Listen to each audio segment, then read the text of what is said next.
नमस्कार, स्वागत है आपका इंडिया न्यूज 28 में। ये बात करते हैं मध्य प्रदेश की कुछ खास खबरों की। बैतूल स्वर्गीय रामजी महाजन की स्मृति में लगाया स्वागत द्वार। पिछड़ा वर्ग आयोग के अध्यक्ष और पूर्व मंत्री स्वर्गीय रामजी महाजन की स्मृति में लगाया गया रामजी महाजन स्वागत द्वार। प्रभात पट्टन बटा मध्य प्रदेश के पूर्व केंद्रीय मंत्री और पिछड़ा वर्ग आयोग के अध्यक्ष स्वर्गीय रामजी महाजन की स्मृति में स्वागत द्वार लगाया गया।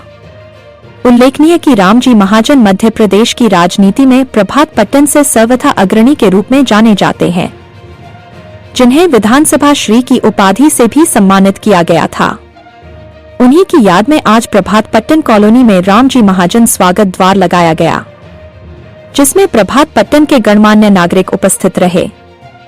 बता दें कि इस उद्घाटन समारोह में गांव के वर्तमान सरपंच सुनंदाताई देशमुख, भूतपूर्व सरपंच डॉक्टर मोहम्मद याकूब, भूतपूर्व सरपंच सुभाष देशमुख, डॉक्टर नारायण बंजारे, इब्राहिम खान, डॉक्टर भारत भारती, इरशाद अली मौजूद रहे। जब हमने इनसे पूछा कि ये कॉलोनी रामजी महाजन के नाम से है और ये गेट भी रामजी महाजन के ही नाम से क्यों, तब इन लोगों ने बताया कि रामजी महाजन वो शख्सियत रहे हैं हमारे बैतूल जिले के कि आज उनको लोग पिछड़ा वर्ग का हर इंसान मसीहा कहते हैं। बता दें कि रामजी महाजन पिछड़ा वर्ग के मंत्री, जेल मंत्री भी रहे हैं और प्रभात पट्टन में डाइड नवोदय विद्यालय और भी बहुत सारी योजनाओं को प्रभात पट्टन के लोगों को सौगात दी है। संवाददाता भीम प्रकाश सोनी की रिपोर्ट। आपका परिचय दीजिए। मैं डॉक्टर मोहम्मद याकूब, पूर्व सरपंच प्रभात पट्टन, और हमने महाजन साहब। एक चीज़ ये बताइए, ये जो महाजन कॉलोनी बनी हुई है और ये जो गेट भी मतलब महाजन जी के नाम पे मतलब ओपनिंग किया गया है, तो क्या कारण है जो मतलब महाजन जी के नाम पे ये सब? रामजी महाजन का जन्म प्रभात पट्टन में हुआ था और उन्होंने इस ग्राम के विकास के लिए नवोदय है और डाइट स्कूल है, अनेक संस्थाएं यहाँ लाए, 30 बेड का अस्पताल लाए। तो मैंने उनसे एक इच्छा व्यक्त किया था उनके जीवन काल में कि मेरी इच्छा है कि आपके नाम का मैं एक कॉलोनी का नामकरण आपके नाम पर करूँ। तो वो चूँकि बहुत बुद्धिमान व्यक्ति थे, उन्होंने कहा, ये नहीं कहा कि करो, लेकिन कौन नहीं चाहता मेरा नाम है, तो उन्होंने ये भी नहीं कहा कि मत करो, ये कहा कि इसे एक आदर्श कॉलोनी बनाना। तो वो मैं उनको वचनबद्ध हूँ, उनकी आत्मा जहाँ भी होगी वो सुन रही है। तो मैंने वो मेरे मन में जो कल्पना थी 24 साल से, उसे पूरा करने के लिए मैंने गेट का निर्माण किया और इसमें बहुत बड़ा योगदान आदरणीय हमारे सरपंच साहब, वर्तमान सरपंच बाई का रहा। और यदि वो मुझे प्रस्ताव नहीं देते तो शायद मैं नहीं कर पाता, इसलिए मैं उनका बहुत बहुत आभारी हूँ। और आदरणीय हमारे इंजीनियर साहब ने भी उसमें उनके मूर्त रूप दिया उसको बनाने में। चारों के नाम आपका परिचय दीजिए। सुभाष कुमार देशमुख, पूर्व सरपंच प्रभात पट्टन। सरपंच साहब, ये बताइए मतलब महाजन जी के बारे में आप भी दो शब्द। महाजन जी का प्रभात पट्टन के लिए नहीं, पूरे मध्य प्रदेश के लिए बहुमूल्य योगदान रहा।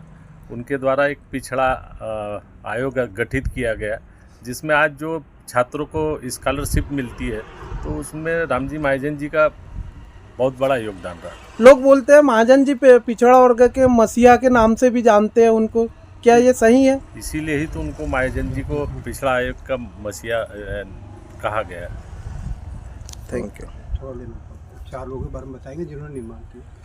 वैसे तो इसके निर्माण में सभी का अतुलनीय योगदान रहा है, लेकिन आर्थिक रूप से इसमें जो इस कॉलोनी के को विकसित करने में जिन्होंने पूरा सहयोग किया वे है श्रीमती मंजुला बाई लक्ष्मण राव चरपे, उनका भी इसमें आर्थिक सहयोग रहा। दूसरे सुमन भाई मारुति राव भाव ने, तीसरा कुबरा भी इब्राहिम खान, और चौथा मेरी धर्मपत्नी अनीसा भी, पति मोहम्मद याकूब। डॉक्टर साहब, आप भी महाजन जी के बारे में दो शब्द बोलिए। रामजी महाजन जी का जन्म प्रभात पट्टन में हुआ। उन्होंने पिछड़े वर्ग के लिए इतना अच्छा किया, स्कॉलरशिप और बहुत सी योजनाएं लागू की। उसी से उनको एक पिछड़े वर्ग के मसीहा के रूप में संज्ञा मिली और उसी मसीहा के रूप में हमने इस रामजी महाजन नगर का नाम रामजी महाजन नगर किया। इसलिए बड़े हमको गर्व है कि ऐसा व्यक्ति हमारे ग्राम प्रभात पट्टन में जन्म लिया। ये बहुत अच्छी बात है कि डॉक्टर साहब के हमारे क्षेत्र में मतलब महाजन जी जैसे व्यक्ति भी हुआ करते थे। हाँ, बहुत ही खुशी की बात है कि महाजन जी जैसे व्यक्ति हमारे प्रभात पट्टन जैसे धरती पर प्रभात पट्टन जैसे गांव में उन्होंने जन्म लिया, और इसकी अपन ने प्रेरणा लेना चाहिए कि हम भी उसके बारे में सोच के कुछ ऐसा करें कि कल अपने को भी महाजन के रूप में कम से पहचान तो बने। और उसी रूप में हमने देखा कि महाजन जी ने जो किया तो आज भी अमर है, आगे भी अमर रहेगा। डॉक्टर साहब, क्या ये सही बात है कि महाजन जी ने एक छोटे से गांव में प्रभात पट्टन में जो चीज़ जिले के बड़े स्तर पे होना चाहिए, नवोदय विद्यालय, जो मतलब प्रभात पट्टन को एक सौगात रही है? ये बहुत सही बात है। इसमें अपने गांव के कुछ लोगों का भी योगदान रहा, और वास्तव में जो आप बोल रहे बिल्कुल सत्य है। क्योंकि एक बार महाजन जी ने डॉक्टर याकूब साहब को डांट दिया था, बोले क्या तेरे लड़के पढ़ेंगे, बोले तू इतने बार नवोदय करते नहीं, बोले मेरे जन्मभूमि है और मैं चाहता हूँ कि मेरे जन्मभूमि नवोदय है। तो उसी हिसाब से हमने दिल्ली गए थे, और दिल्ली जैसे गए तो अर्जुन सिंह जी उस समय मानव संसाधन मंत्री थे। उन्होंने बोला कैसा महाजन जी, बोले मेरे गाँव के लोग आए हैं और वो चाहते नवोदय, तो बोले ठीक, नवोदय प्रभात पट्टन में होगा।